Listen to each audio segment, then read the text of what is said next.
Dobar dan šmekeri, kako ste mi? Dobro, a kako sam ja pitate se?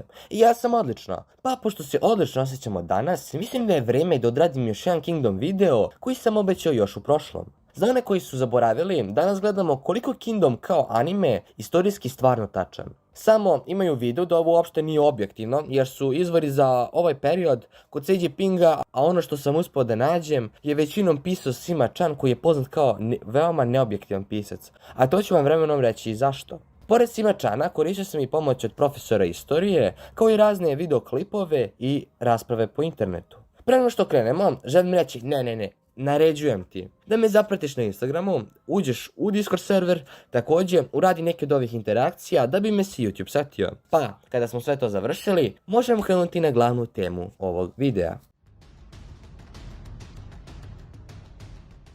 Pošto ja mangu nisam čitao, bavit ćemo se dokle stigo anime. Prvo što ćemo prokomentarisati jeste sam početak radnje u Kingdomu. U samom početnom arku se upoznajemo sa 4 jako bitna lika: Zheng, Piao, Shin i Karioten. Pošto su ovo realno najbitniji likovi za početni plot, moramo vidjeti da li je Piao stvarno bio Zhengov dvojnik ili je to bila čista kreatorova fikcija. Na ovo se može reći i sa da i sa ne. Tačnije, postoje priče da su se koristile sluge kao dvojnici kralja ili nekih ličnosti većih ranga, jer su one vrlo malo izlazile među narod i tako maltene žrtvovale druge ljude da bi sebe zaštitili, zbog raznih ubica kojih tada bilo na pretek. Zheng ili Wangaqinshi Huangdi je definitivno postojao i ujedinio tadašnju Kinu, ali kako sam čitao, on i nije bio baš toliko sposoban za rad kao što je to prikazano u serijalu. O Shinu je baš kontroverzno govoriti, jer kada se malo više zadubite u istoriju Kine, shvatite da lik nije bio toliko uspešan kao što će biti u animeu. To se pogotovo vidi u Sima Chanovim spisima gdje se primećuje da ga i ne gotivi baš. Kreator je ovo verovatno znao, tako da je uzeo samo njegov lik i stvorio svoju verziju Shina. I posljednji lik za sada je Karioten. I da, žensko je. Za nju postoje šanse da je postojala, za razliku od Pia, jer postoje dokazi da su postojali ženski taktičari, ali ne i borci, jer brate, žene su ti to. Kada sam rekao da je možda postojala, verovatno ne kao Karioten, već kao neko drugi.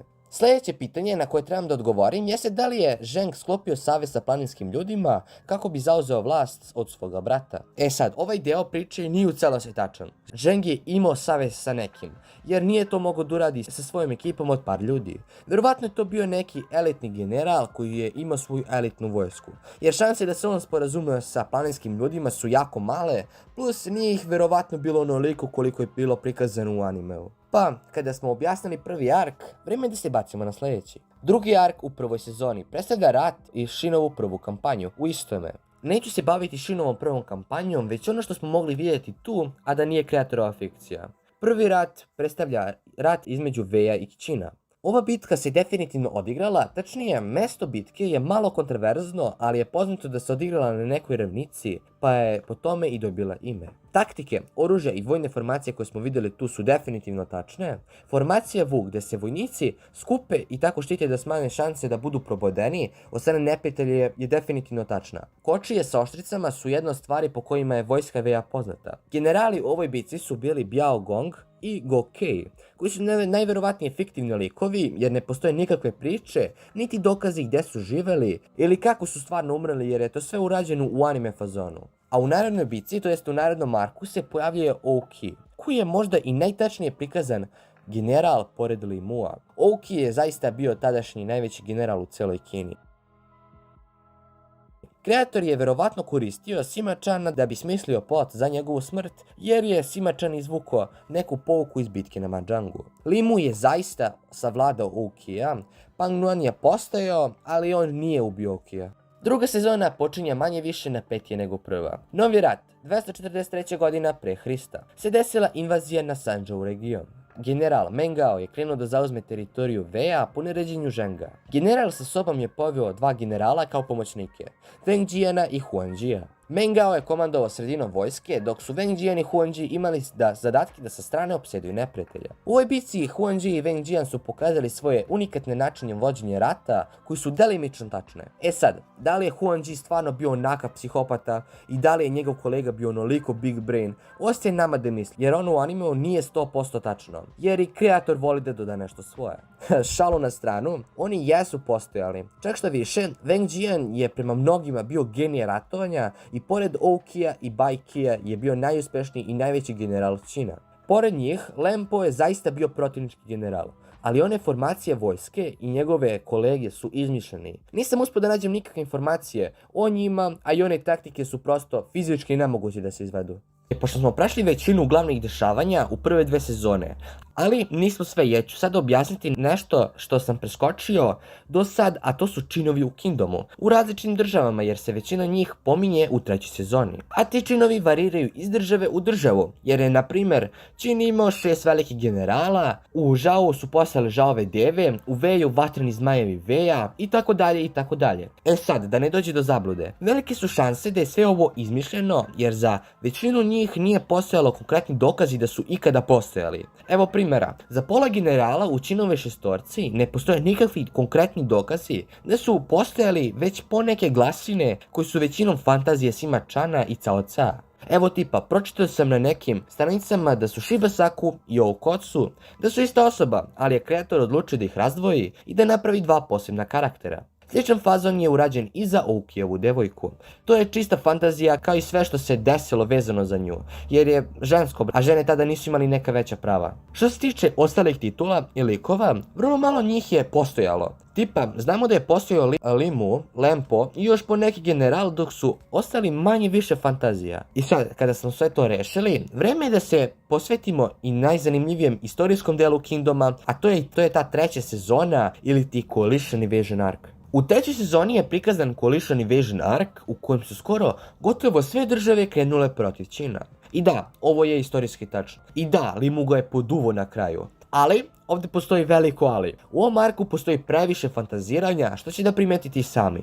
Prvo, da objasnimo nešto. U periodu zaraćenih država nije se desio samo jedan koalicioni napad kao što je prikazano do sad u animeu i mangi. Ne 2, već od 3 do 5 puta maksimalno u njihovoj ne tako kratkoj istoriji i svaki se je završio pobjedom Čina i glavni razlog nije bio Činova prejaka vojna sila, već samo nepoverenje unutar neprijateljske koalicije. U animeu je obrađen samo jedan rat i ne verujem da će adaptirati druge jer sam ark je trajao oko 100 chaptera. Mada za ovu mangu je najavljeno da će imati preko 1200 poglavlja, tako da ništa nije isključeno. Da se vratim na priču. U animeu je rečeno da je jedna država povukla armiju u zamenu za neke teritorije i to je zaista bilo tako u jednom od ratova. Također, većina koalicijnog rata se vodila kod Hangu klanca koji je opisan kao prevelika zidina. Ali istina je da nije bio baš toliko velik kao što je bilo prikazano u animeu. Bio je iznad prosjeka, ništa previše. Borbe koje su se vodile oko zidina su većinom fantazija kreatora, ali ono što i nije bila toliko fantazija jeste pojava slonova. E sad, odakle slonovi u Kini? Pa odgovor je da su države sa juga nabavljale slonove od država na Indijskom poluostrvu. Također, u toku jedne borbe između jednog generala i Shina spomenuta je bitka za Chanping,